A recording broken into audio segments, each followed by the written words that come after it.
Rasa takut itu ada alamatnya. Banyak dari kita tumbuh di rumah yang ayahnya ada, tapi cuma sebagai suara di balik pintu kamar, atau bayangan yang pulang setelah kita tidur. Kita hafal wajahnya di foto, tapi nggak hafal suaranya waktu bercerita.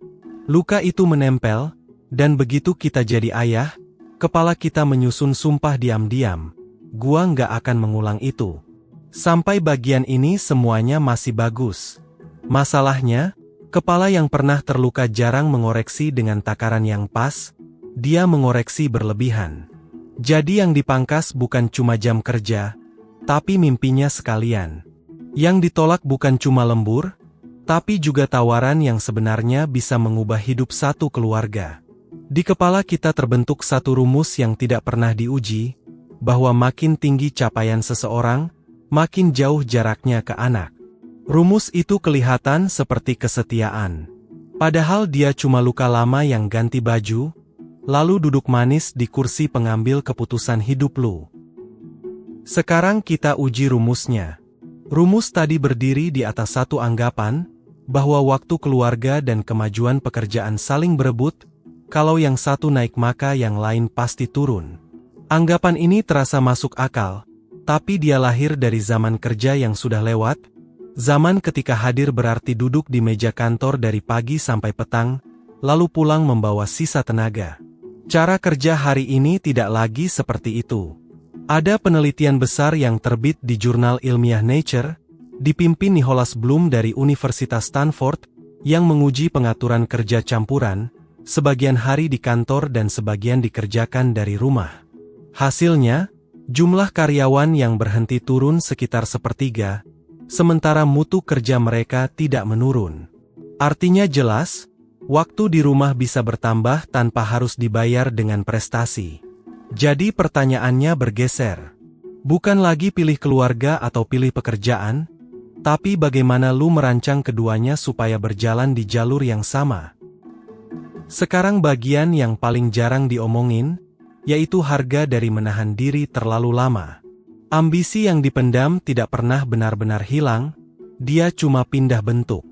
Awalnya jadi gelisah kecil menjelang tidur, lalu jadi sensitif waktu teman seangkatan naik, lalu jadi jengkel yang salah alamat ke orang rumah. Dalam kajian gabungan tentang benturan kerja dan keluarga yang disusun Fabienne Amstad bersama timnya, benturan semacam itu berkaitan erat dengan turunnya kepuasan hidup dan naiknya gejala tekanan batin. Dan yang menarik, tekanan itu tidak selalu datang karena bekerja terlalu banyak. Dia juga datang dari perasaan bahwa hidup lu berhenti bertumbuh. Anak-anak membaca semua itu tanpa perlu kamus. Mereka mungkin belum paham kata pekerjaan, tapi mereka paham betul bedanya ayah yang duduk di ruang tamu dengan pikiran yang menyala, dibanding ayah yang duduk di kursi yang sama tapi matanya sudah lama padam. Hadir secara badan itu langkah pertama, bukan garis akhir. Sekarang kita masuk ke buktinya, dan bagian inilah yang membalik cara gua memandang semuanya. Anna Sarkadi bersama timnya dari Universitas Uppsala menelusuri 24 penelitian jangka panjang tentang keterlibatan ayah, dan 22 diantaranya menunjukkan arah yang sama, bahwa anak dengan ayah yang terlibat punya masalah perilaku dan masalah kejiwaan yang lebih sedikit di kemudian hari. Perhatikan kata kuncinya, yaitu terlibat. Bukan sekadar berada di ruangan yang sama, tapi ikut serta, memperhatikan, dan masuk ke hal kecil yang dianggap penting oleh anak. Lalu ada temuan lama dari Albert Bandura di Universitas Stanford yang melengkapi gambar ini, bahwa anak belajar bukan terutama dari nasihat, melainkan dari mengamati orang dewasa di sekitarnya, lalu meniru. Gabungkan dua temuan itu, dan kesimpulannya justru membebaskan. Yang membentuk anak bukan banyaknya jam yang lu setor, tapi mutu perhatian saat lu ada, ditambah teladan tentang bagaimana orang dewasa memperlakukan mimpinya sendiri. Jadi bentuk sehatnya seperti apa? Gua menyebutnya ambisi terpadu, yaitu mimpi lu ditaruh satu meja dengan keluarga, bukan diadu di lapangan. Ada 4 cara yang bisa langsung lu jalankan. Pertama, tetapkan jam hening keluarga. Pilih 2-3 jam setiap malam yang lu perlakukan sama seriusnya seperti rapat dengan orang paling penting. karena kenyataannya memang begitu.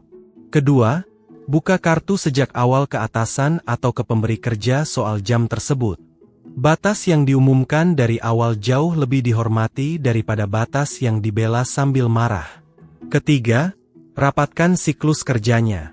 Kerjakan tugas berat dalam blok waktu pendek tanpa gangguan, lalu serahkan pekerjaan berulang ke alat bantu otomatis, termasuk kecerdasan buatan, supaya jam yang lu hemat benar-benar pulang ke rumah.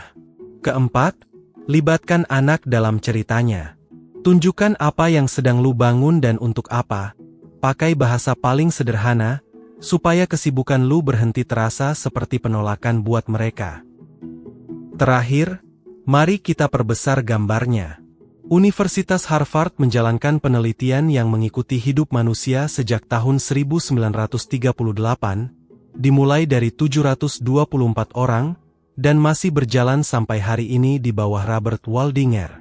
Kesimpulan terbesarnya ternyata bukan soal jabatan ataupun besarnya tabungan, melainkan mutu hubungan dekat.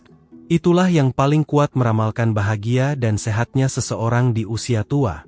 Tapi perhatikan baik-baik, yang dibicarakan di situ mutu hubungan, bukan larangan bermimpi. Anak lu tidak butuh ayah yang mengerdilkan hidupnya sendiri demi terlihat setia. Mereka butuh ayah yang berani mengejar sesuatu, lalu pulang membawa dirinya secara utuh. Sekarang giliran lu. Tulis di kolom komentar satu mimpi yang sudah lama lu tunda demi keluarga, dan 1 jam hening yang bakal lu jaga mulai malam ini. Kalau menurut lu pembahasan ini berguna buat ayah lain yang lagi diam-diam menahan langkahnya, tekan tombol suka biar mereka ikut kebagian, dan tekan tombol langganan kalau lu mau nemenin gua membahas hal seperti ini lebih dalam. Satu catatan penting sebelum kita tutup. Suara yang lu dengar di sini dibacakan oleh mesin. Naskahnya disusun dengan bantuan kecerdasan buatan, lalu diperiksa ulang oleh manusia sebelum tayang. Semua angka dan nama peneliti yang gua sebut tadi, sumbernya gua cantumin lengkap di kolom keterangan, jadi silakan lu cek sendiri. Dan yang paling penting, isi pembahasan ini sifatnya edukasi umum, bukan pengganti nasihat dari tenaga profesional yang menangani kondisi lu secara langsung.